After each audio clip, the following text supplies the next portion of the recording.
sebagian orang menyatakan kurang peduli atau bahkan tidak ingin membaca buku motivasi. Saya juga termasuk orang yang pernah berpikir demikian. Di masa mahasiswa dulu saya kurang suka terhadap buku-buku yang bertema self improvement. Pada masa itu banyak kawan-kawan yang suka dengan buku-buku motivasi terbitan Gramet misalnya. Itu kan banyak banget ya yang populer. Tetapi saya pribadi tidak pernah membelinya, tidak pernah membacanya. Sampai pada suatu momen saya dipertemukan dengan buku yang berjudul Jadid Hayatak, diterjemahkan menjadi Segarkan Hidupmu. Ini pun saya beli bukan karena saya tertarik tema motivasi atau tema self improvement, tapi karena penulisnya adalah Syekh Muhammad Al-Ghazali. Jadi waktu itu saya kaget, ternyata Syekh Muhammad Al-Ghazali menulis buku motivasi. Dan saya juga sebenarnya tidak terlalu tahu tentang Syekh Muhammad Al-Ghazali, hanya saja karena waktu itu saya tertarik dengan pemikiran Ikhwan, tertarik dengan buku-buku Ikhwan.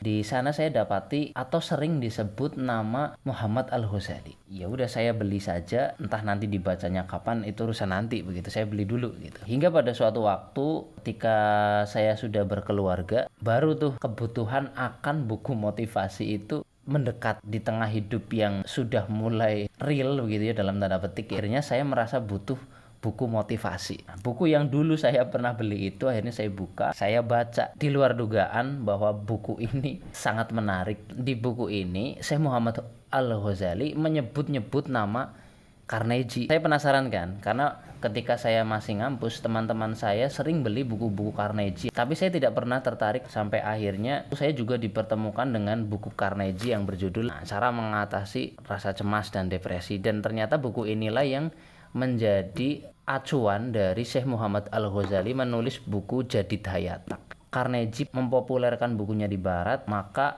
Syekh Muhammad Al-Ghazali dengan Jadid Hayataknya mempopulerkan ini di Timur Tengah. Hal yang menarik di buku ini yang masih saya ingat sampai sekarang, hiduplah untuk hari ini. Barangkali ini tips paling baik untuk hidup kita, keberjalanan aktivitas kita sehari-hari, yakni hiduplah untuk hari ini. Jadi maksudnya adalah biasanya kita merasa cemas, khawatir mengenai hidup kita, hari esok, masa depan. Itu karena kita tidak pernah menikmati kehidupan hari ini. Tidak menikmati apa yang ada di hadapan kita, apa yang sedang kita miliki. Kita tidak mensyukuri hari ini. Biasanya kita lupa karena kita terlalu memikirkan hari esok, tahun besoknya, dan seterusnya, yang membuat kita selalu cemas hingga depresi. Sebenarnya tips ini bisa kita lakukan setiap hari sehingga hidup kita tidak merasa cemas. Nah, itu satu dari sekian banyak tips dan motivasi luar biasa di buku ini.